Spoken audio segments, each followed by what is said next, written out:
Welcome back. Let's talk about my favorite finance term of all, leverage. So, leverage is the act of using borrowed funds to increase your potential return on investment.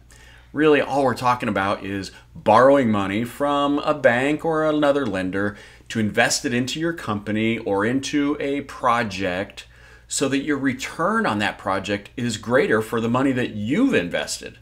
Right? There's only two kinds of money in small business. There's debt and there's equity.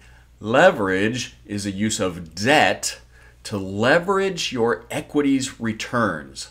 It's a fancy way of saying a loan or taking out debt.